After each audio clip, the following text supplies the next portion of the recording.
তোমরা সবাই কেমন আছো? আমি খুব ভালো আছি। তো আজকে আমি একটা একদম অন্যরকম রেসিপি নিয়ে তোমাদের কাছে চলে এসেছি। তো দীপ্তি কিচেনে সবাইকে স্বাগত জানাই। এই রেসিপিটার নাম হলো ডিমি শাক দিয়ে, নারকেল দিয়ে আর বেগুন দিয়ে আমরা কলার পাতায় পাতুরি করব। এই রেসিপিটা একদম অন্যরকম। তো তোমরা দেখতে থাকো আমি এই রেসিপিটা কীভাবে করি। আর খুব রোদ, তার জন্য মাথায় ঘোমটা দিয়েছি, এত রোদ। তারপরে শাকগুলো তুলে নেবো। দেখো এই যে এই শাকগুলো তুলবো। তো এই যে আমরা নিয়ে নিয়েছি একটা বড় নারকেল, আমাদের নারকেল গাছ আছে, সেই গাছ থেকে আমরা এই নারকেলটা পেরেছি। আর বেগুনটা আমাদের বাজার থেকে আনা। আর এই শাকগুলো তো তুলে নিয়ে আসলাম, আপনাদের দেখালাম।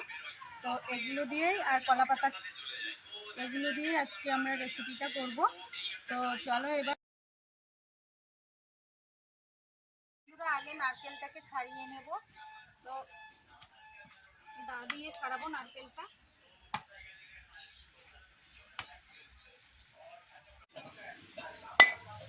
নারকেলটাকে ফাটিয়ে নেব।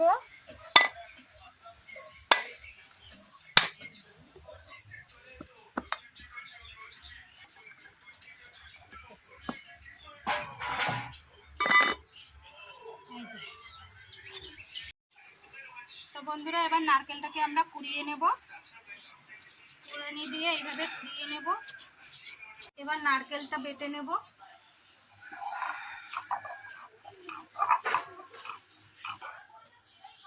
নারকেলের সঙ্গে দিয়ে দেব সাদা তিল, এটাও বেটে নেব সঙ্গে মিহি করে।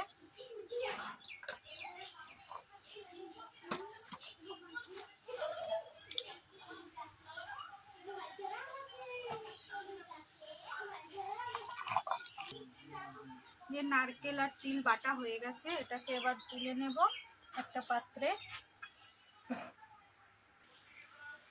এবার ওই ডিমি শাকের মধ্যে বেগুন দেবো একটা, আর একটা আলু দেবো। তার জন্য আলু বেগুনটা আগে প্রথমে কেটে নেব।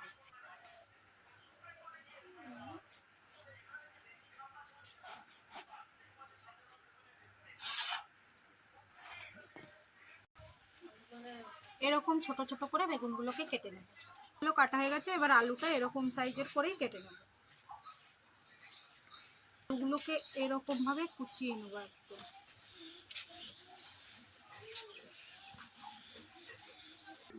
এই যে আলু বেগুনটা কাটা হয়ে গেছে এরকম ভাবে। এবার এগুলোকে ধুয়ে নিয়ে এসে তারপরে রান্নাটা করব। এবার এই আলু বেগুনটা এই যে নারকেল বাটাটা ছিল ওটার মধ্যে দিয়ে ভালো করে মেখে নেব।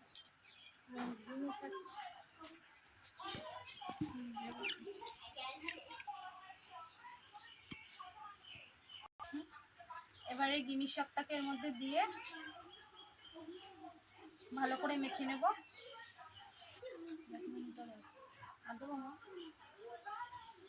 দিয়ে দেবো স্বাদ মতো নুন,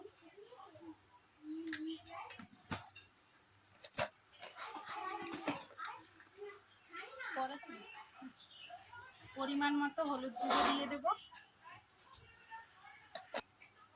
আর একটু দিয়ে দেবো সরিষার তেল। খুব বেশি তেল দেব না।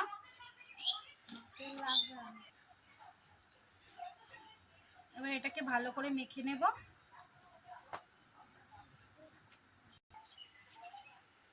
হয়ে গেছে মাখা। এবার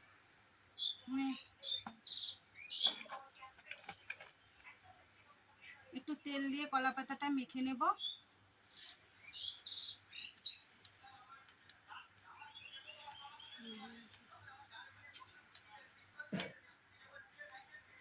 এবার এই মাখাটাকে কলা পাতায় ভালো করে সাজিয়ে নিই।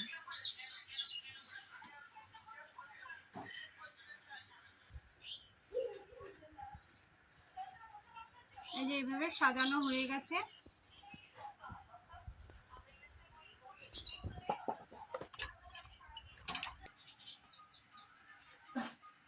কড়াইয়ের নিচে এই পাতাটা দিয়ে দেব।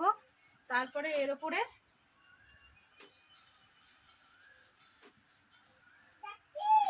এইটা দিয়ে দেবো যাতে তাড়াতাড়ি পুড়ে না যায়। এই রেসিপিটা অল্প আছে হতে থাকবে, বেশি জোরে জাল দেওয়া যাবে না, তাহলে এটা পুড়ে যাবে।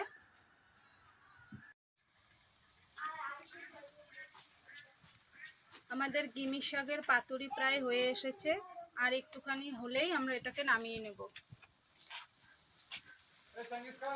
আমাদের গিমি শাকের পাতুরি হয়ে গেছে, এবার এটাকে নামিয়ে নেব এইভাবে। আমাদের গিমি শাকের রেসিপি হয়ে গেছে, গিমি শাক পাতুরি নারকেল বেগুন। আমাদের নারকেল তো বন্ধুরা, নারকেল দিয়ে গিমি শাকের পাতুরি আমাদের হয়ে গেছে। তো রান্নাটা কেমন হয়েছে অবশ্যই কমেন্ট করে বলবে। আর তো বন্ধুরা, আমার গিমি শাকের পাতুরি হয়ে গেছে নারকেল বেগুন আলু দিয়ে। তো এই রেসিপিটা যদি তোমাদের ভালো লেগে থাকে তাহলে অবশ্যই লাইক কমেন্ট এবং সাবস্ক্রাইব করে দিও। আর এই নেক্সট ডে আবার একটা অন্যরকম ভিডিও নিয়ে আমরা চলে আসবো। তো আজকের ভিডিও এই পর্যন্ত, নমস্কার।